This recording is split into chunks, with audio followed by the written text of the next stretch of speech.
board. There we are. Okay, here it goes. So this partnership between Cuba and China, I think, is extremely important. Between 2000 and 2024, this began to develop slowly. And then in that period, China has invested, helped, contributed in many ways by about 8 billion to the Cuban economy in all sorts of ways. The Chinese are extremely efficient. They don't just give you things, they give you things in order for you to produce something, to establish some infrastructure project, whatever it is. That's number one. Number two, the Chinese National Petroleum Company, which is the state company in charge of oil in China, which is quite big and it's everywhere.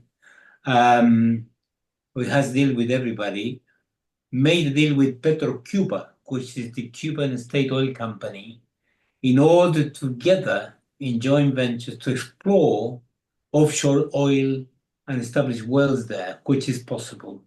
That area, there are plenty of countries that have oil. So if you go to the territorial sea of Cuba and you have the technology and the investment, you can actually extract oil, which is a way to help Cuba to sort out the problems of energy that it has.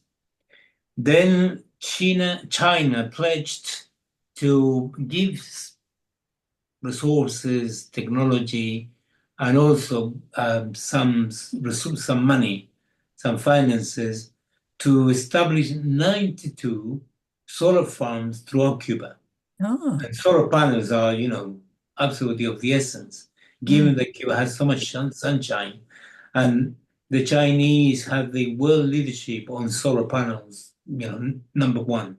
And the solar panels of China are not only excellent, but also cheaper and much better quality than most of the other solar panels that exist in the world. So this is a very good deal from the point of view of Cuba. And it seems to me that that's the way to go. At some point, if Cuba is going to resolve its energy difficulties, the energy shortages that it has, to go totally solar, solar panel is the way to go. Not only is it going to be very good for the environment, it's going to be very cheap because you do one-off investment and then you benefit by producing electricity without having all the complications that anybody. The United States can block an oil tanker, but it cannot block the sun, not yet anyway. They don't have the technology. So that's quite safe in that sense, economically, politically, but also, environmentally. And then recently, we're talking about something like a month ago, China donated to Cuba 70 tons of equipment to restore the damage that been caused to the electricity system because of lack of maintenance. This was in April 2024. 70 tons is a lot of equipment. Obviously, this is the first installment of many more that are going to come. So somebody who is very experienced in China, that has got a huge amount of resources, is quite willing to actually go for a structural transformation of Cuba, and it's beginning slowly. And I think the reason, this is my guess, I do not know this for certain. I think China is going slowly about it because it doesn't want to antagonize the United States, to produce a knee-jerk reaction on the part of the United States saying, you are becoming Chinese. We're not going to accept that because China is a big enemy and so on. So it's working well. And Cuba is going to join the BRICS, which I think is the best thing the best proposal Cuba has had over the last period. The BRICS is, this multipolar international organization which is on trade and collaboration and win-win arrangements.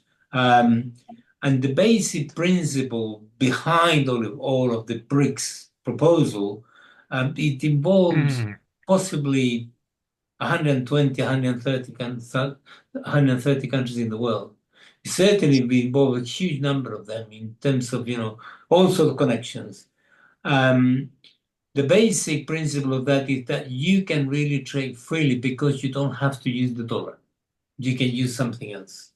And within BRICS and within the Belt and Road Initiative, which is another huge initiative of China, You can trade in your own currencies, you can trade in yuan, you can trade in all sorts of ways. You can trade partly in dollars and partly in something else, even euros. So there is a basket of international currencies, which are international reserves, most of them, not all of them, where will facilitate your capacity to engage in trade without having to get the dollars in order, you have to sell of your country more or less sometimes to get the dollars in order to trade and obtain what you need because your economy cannot produce it. So this is a problem in the following political sense. That is to say, this partnership with China, but also partnership with Russia, which exists with Cuba. The policy of the United States in the last period has been voiced by the Southern Command. That is to say, the part of the Pentagon that is in charge of the Western Hemisphere, which is Latin America. And the Southern Command has military bases in many places in Latin America. In total, the Southern Command and the United States will have in the region of 70 to 80 military bases around Latin America. They have in Argentina, they have in Paraguay, they have in Colombia, they have some in Ecuador now. So this is the problem. And the way they present the expansion, the military expansion of the United States is in the following terms. They said, we need to be prepared because some of our neighbors in the South, to say, left-wing governments, are engaging in trade and also collaboration with our existential enemies, China and Russia. And we can allow these two to actually take control over any piece of the Western Hemisphere because it belongs to us. They don't say that, but that's what they mean. Now, this obviously violates the principle of national sovereignty. Countries are sovereign to trade with whoever they want, and nobody has any right to interfere, especially if any arrangement that say Cuba or anybody else does, anybody else, not against the United States, but they present that if it is a threat to them. So this is a problem, and this is going to be a point of friction from now on, and it has been a point of friction for some time. And finally, the main problem that Cuba has as an underdeveloped economy, it's a poor economy with a massive, welfare state, which is how can you sustain that massive welfare state with very few resources, which is a real difficulty. And if you have austerity, you have a revolt. If you don't have austerity, your economy goes down. So it's a real quandary. Thankfully, now that there is a multiple world which is emerging, there is China and there are others who are coming in, and they're definitely help. So the main problem that Cuba has, I was saying, is structurally, is that it's not. You just have absolutely. You have absolutely everything you want in most of the other countries. Cuba has sunshine. Well, music, very little else. So, in order for you to be able to be competitive in the world economy, to sustain, what your population require, you need to be able to actually enjoy comparative advantage on something that you export, so that it will give you the hard currency that you can actually plug back into your population. And this is the problem that I think the relationship with China is going to begin to address in a structural manner. And, it looks good. So joining BRICS, which is going to take place, I think, in June, the meeting of the BRICS takes place in June this year. That's when the thing is going to be formalized. And Cuba will have access to credit, will have access to technology, will have access to trading partners all over the place, from Saudi Arabia all the way to, the Asia and Latin America and so on. So potentially is gigantic, and Cuba has a huge amount to offer. If though Cuba is poor in natural resources, it's very rich in human capital. It's got more doctors, more technicians, more educated people than anybody else in the world. It produces vaccines. It produces biotechnological products. It's incredible. To produce during the pandemic 6 vaccines is just extraordinary. So Cuba can make that contribution. Cuba used to exchange hepatitis vaccines for chicken with Brazil. Cuba produced a wonderful, I'm going to end with this one. Cuba produced a medicine which is called PPG5. And what PPG5 does, it reduces your cholesterol levels quite dramatically. And there is a sort of cholesterol level high problem in Cuba. And they produce it. But these pills, they reduce the cholesterol of PPG5 pills, has a terrible side effect. And what they do, they enhance people's sexual potency quite dramatically. And the Cubans were telling me that Francisco said this, unbelievable. When people in Latin America, men in Latin America, realized that this was a consequence of PPG5, they all discovered that they suffer from high cholesterol levels, and they began to purchase PPG5 in large quantities. Anyway, I know that's a sort of light point, but the point I'm making is, in terms of mathematics, computing, in terms of the inventiveness, the Cubans are number one, particularly in the biotechnological area. So Cuba can make a big contribution to BRICS and can get in return a huge amount of investment, possibilities, trade, and everything else. So it's not desperate, but it needs to go through a rough patch, which is going to last 2 or 3 years. I leave it there. Thank you. Oh. Thank you so much, Francisco. You said at the beginning you've got bad news, but all that sounded pretty good. Yeah, but they're going through hell at the moment. Yeah, absolutely. Yeah. Do So, any you? questions? I'm quite happy. Yeah. I don't know how you do this. You need to put your hand up, don't you, on the screen? I Yeah, don't know you how. do it on the screen. You don't go for the technology. Just do this, and then Okay. All people will right. see you. It's easier. Okay. Right. Anybody who'd like to ask? Can I just ask one thing to start off with? The spectre of Trump hanging over the whole world is dreadful. Yeah. How far do you think he could interfere in Cuba's relationship with China, or does the US not have the power to do that? It does have the power, and I think it's going to try to interfere. Knowing the United States, the tenant in the White House is less relevant than what the US empire does with people or governments that he doesn't like. He will interfere and he will try to stop it. And there are two reasons for it. Number one, they believe it's their backyard. And they always, since the Monroe Doctrine in 1823, that is their territory. And they will not accept anything and anybody. Any other power, European or otherwise, to actually come into what they see as their patch. So they will do it. But the second reason is that they always attack what people very correctly have described as the threat of a good example. If you're able to demonstrate that your system, which is socialist or progressive, is able to actually cater for your population much better than capitalism, which is really brutal, especially neoliberal capitalism, which is what dominates the world today, then if that were to succeed, it's a very bad example. And that's why the United States, including Trump, of course, see China as a very existential threat because it's a socialist country that is more efficient and it dominates out of 64 high technology industry. China dominates 57 so far, and it's going to dominate a few more very soon. You name it, they do. So China, between 1978 and 2015-16, took 850 million people out of poverty.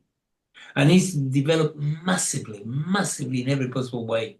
So that combination of efficiency and social progress is something extremely lethal from the point of view of US imperialism. Do they have the capacity, politically, this is the key, do they have the political capacity to just interfere? I doubt it. Because one thing is to have the technical capacity to bomb Cuba out of existence. They could do that any minute. But politically to sustain it and, persuade, I don't know, people around the world and persuade their own population that another war next door is a good idea after they have resisted everything is going to be very difficult. And the very fact that Trump, and I don't want to necessarily deviate the conversation, but Trump is determined to stop the war in Russia is an indication that he knows, whatever his real intentions may be, he knows that the US population are not prepared to countenance another war, another war, another war, 20 years of war in the Middle East. So that is our advantage. And finally, the number of countries that in Latin America will not tolerate Brazil, Mexico, Venezuela, Nicaragua, Cuba, and a few others that will not tolerate any possibility of a serious, invasion. The very fact that they haven't done it against Venezuela is an indication that it would be difficult for them to do it. They may want to do it, but we'll see how far they go. So we'll use they'll weaponize the dollar, they'll weaponize technology, they'll weaponize everything. Let me finally to give you an example. The way they can weaponize things is like this. Suppose that the Cubans decide to purchase on credit and as a deal with China, a fleet of electric buses, which, the Chinese, the Yutong factories produce wonderful, and they are completely environmentally friendly, zero emission. And they're very modern, they're really good. Imagine the Cubans go for that. And then the Americans were to discover that one of the components, one microchip, whatever it is in the buses, was originally produced in the United States. They can really block it. They've done it many times. I don't think it's going to be the case in this. So they can weaponize things. And if there is any deal, they could say, well, you're doing this, and already they are saying this, you are engaging in deals with China because you are going to be an outpost to spy on us. And therefore, not only China is a threat, you are a threat. That is what they might use. We'll see. So far, it doesn't look that violent. And so far, the Cubans have been able to get all this way with the Chinese without major complication with the United States. But I don't think that's going to remain as it is now, at least in terms of the noise. Thank you. Thank you. Paul, have you got your hand up over there? Right, I was going to ask, with regards why does the US find Cuba that much of a threat? This has to do all this have all these sanctions. Can you shout a bit? You're a bit faint. Yeah. Does America, especially Trump, they find that Cuba's that much of a threat they got to go to all this trouble to have this blockade for so long, which is illegal? Yeah. Well, what is it about Cuba they really hate? I think what it is the defiance. Yeah. You are not supposed to do that in their backyard. You are supposed to comply. You are supposed to subordinate yourself, as Cuba was for more than a century, to the United States, from 1898 all the way to 1959, until Fidel came and stopped it. And they find this completely intolerable.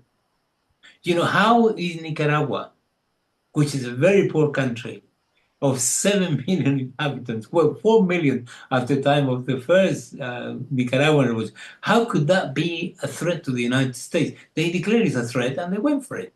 Even better, as we say in London, you have Grenada, a little island in the Caribbean of 100,000 people. They carry out a revolution with Maurice Bishop. They set up a new army, and the new army was made up of 2,500 soldiers. Reagan declared that to be a military threat to the security of the United States. They hate these examples.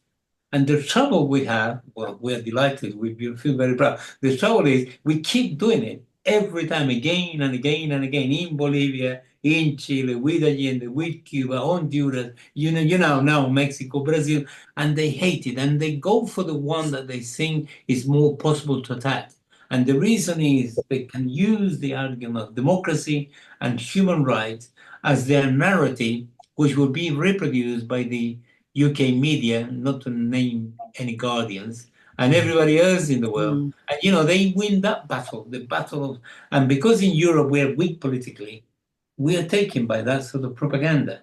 Nevertheless, Cuba still has such a prestige, such enormous prestige, that it hasn't been demonized, or the demonization has not been as effective as it has been with Nicaragua or Venezuela. And that is an indication of how high people held Cuba. I mean, they've sent doctors everywhere. They've been helping Africans to liberate themselves several times with thousands of soldiers, challenging imperialism, not only in Cuba, they've challenged it everywhere they can. And they've done it, how can I say, with a vengeance. And they hate this. They really hate it. Just to illustrate the point better, I think, is this. There was a book produced by a bunch of European specialists in Cuba. Europe and Cuba, this is the thing. And I remember reading it. And there was one article that was interesting only. The rest of the chapters were not very good.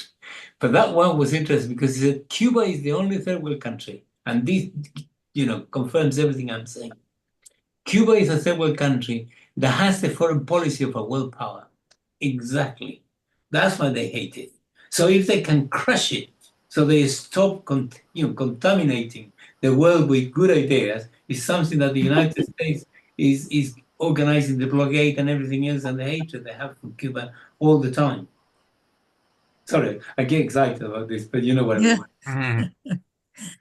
Pauline, I think you had a question, and then Tony. Pauline? Okay, thank you very much. My question is about, you've covered most things, I think, and just to mention the reimposition of costs of the sorry. Put Cuba on the list of that's right, of the putting Cuba back on the state sponsors of terrorism. But just to carry on from that, another thing that Trump has been busy doing is with this horrible Musk creature is to dismantle US aid. And of course, US aid is absolutely terrible in the whole of Latin America and has had dreadful effects. They tried to overthrow the Nicaraguan government in the coup just a few years ago and so forth. Yeah. And we know what they have, but clearly isn't that Trump shooting himself in the foot in Cuba, because they were giving large amounts of money to dissidents in Cuba to try to destabilize Cuba. Oh yeah, good point. Yeah. I'll give you my take on the matter. I'm following this very closely. I think this is what is going on. Trump needs to have a very strong presidential system. The problem with the United States, from the point of view of imperialism, is got to negotiate with so many institutions. Whenever the president wants to do something serious like a war, he's got to negotiate with everybody. And he's got to consider Parliament, he's got to consider the Congress, the Senate, and if he doesn't have a majority, it's good to make concessions. I mean, it's really a messy. That's what they do, cover operations all the time, and then people discover things. So what Trump is trying to do is trying to, what he says, make America great again. But he wants to subordinate all these institutions, which are a big of a problem for somebody who wants to do nasty things in the world, wants to subordinate them all to the presidency. And not to the presidential institution, to President Trump, which is very precise. Because he is convinced, he exudes this confidence, that he's going to resolve the problems of the United States very quickly. I think he's going to do the opposite. So USAID has not been dismantled. It's been temporarily suspended. 2,000 people from the institution have been sacked. But just to give you an idea, USAID, just some of the information has been revealed, which we knew already, was funding 6,200 journalists in the world, 707 media outfits, and 294 organizations, so-called NGOs, that actually were interested in media stuff. That is to say, independent, so-called, that, demonize everybody. And this is the armies, the civic armies, that USAID used to organize in any country that of the government the United States did not like, to organize subversion, color revolution, coup d'etat, and so on. This is what it is. So I think what he's going to do, he's going to restructure it. But he's not going to dismantle it. He's still an imperialist. And that's number one. And I think the key question from his point of view is this. Strategically, if you look at the Democrats and the Republicans, in terms of the world as it is now, the current geopolitical situation, the United States knows, Democrats and Republicans, that China is the problem. The way they see it, they want to be number one. China wants to develop a multipolar world. In fact, China has already developed a multipolar world. It's already there. And the number of countries that are actually de-dollarizing themselves is more than 80. And it's growing every time. Just to give you an idea, Saudi Arabia decided to sell all part of its oil output to China, which they were selling in yuan, not in dollars. And Saudi Arabia sells 27% of its oil output to China, and it sells only 8% of its oil output to the United States. So this is gigantic. So imagine China makes this picture. And therefore, the United States know that that's the problem, not only in terms of, the intervention and the capacity it's got to reshape the world in a nice, collaborative, friendly, peaceful manner, which the United States hate. They prefer war. But there is a difficulty in the middle, which explains their tactical differences, Democrats and Republicans. And I think it's this. There is Russia. And Russia has huge amount of nuclear weapons.